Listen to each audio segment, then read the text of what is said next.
Here's Adam Schiff on Sunday, July 3rd, on Deface the Nation. And you'll notice how much FaceTime he's given. Even though he's a liar, even though he lied to the American people through the press, which has been proven, and he's done it over and over again, even though he really is a sleazeball, the media want him to have a voice. So here's Deface the Nation. Go. The vice chair of the committee, Liz Cheney, said not prosecuting former President Trump over the attack on the Capitol would be a much graver constitutional threat to the country than the political difficulties involved. Now, here's the problem with Liz Cheney. Liz Cheney has had a hate-on from Trump before he was elected. She bought into the lies that Donald Trump was allowing Putin to assassinate our men and women in uniform without objecting to it. Well, of course, Donald Trump never did that. You know, if something sounds ridiculous, it is ridiculous. And she was thrown out of the number 3 position by the Republicans. They voted her out. Why? Because she was going her own way. She's marching to her own drummer. And what is that drummer? She hated Trump's foreign policy, which was wildly successful. She hated Trump's language. The Cheneys and Bush hated the way he campaigned against Jeb Bush and really made mincemeat of Jeb Bush. Jeb Bush really had no chance. He was supposed to be leading in the primaries, you will recall. And Trump also attacked the Iraq War, whose main proponent was, of course, Dick Cheney. So those two families that think they own the Republican Party and are leading icons of the establishment, they've been at war with Trump. So they're more than happy to work with the Democrats. Adam Kinzinger got elected as a Tea Party Republican. That's how he won his first primary. That's how he won his first seat. Coming to Washington, D.C., he turned on the Tea Party like so many did, and they went at each other like this. His seat was combined with another seat, so you had 2 Republicans running against each other some years ago, and Kinzinger moved to the middle or to the left of the center in order to win that seat, and he won that seat.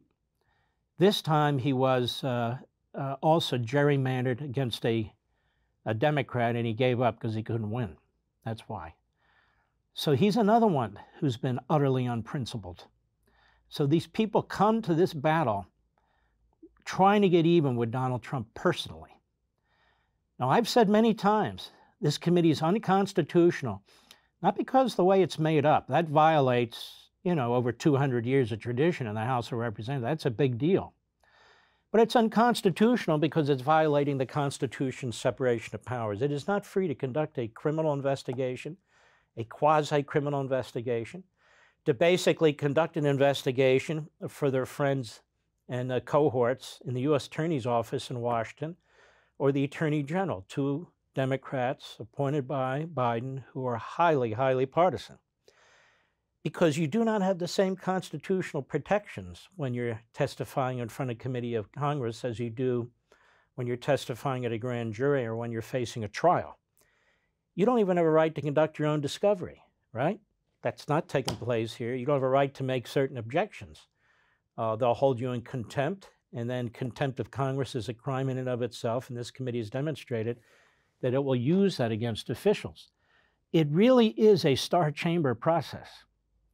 So when you have Schiff and you have Kinzinger and you have Cheney and others talking about prosecutions, criminal referrals, these are crimes that have been committed, and on and on and on, as they doctor evidence, so-called, cherry-pick witnesses, spoon-feed witnesses, lie on the record about what they know and don't know, censor and conceal other witnesses and information.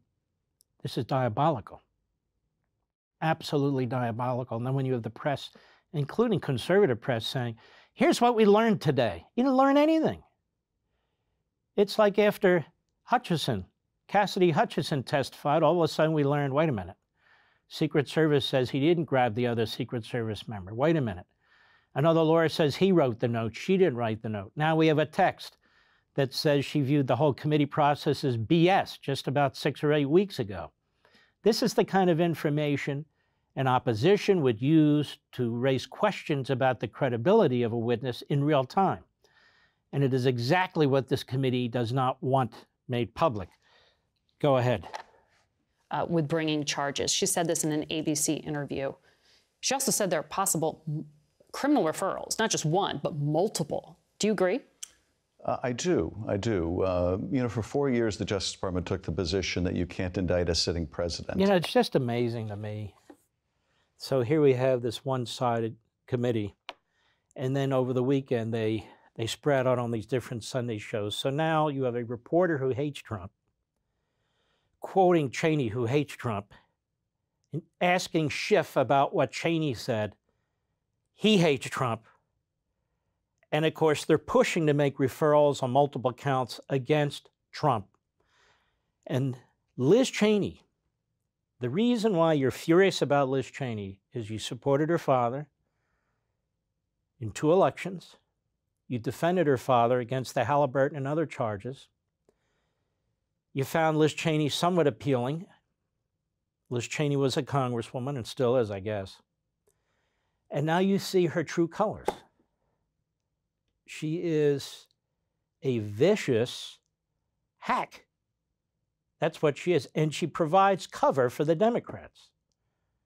Go ahead. Actually, don't go ahead. I don't want to hear any more of him. Want to see more Mark Levin? Go to LevinTV.com and subscribe now.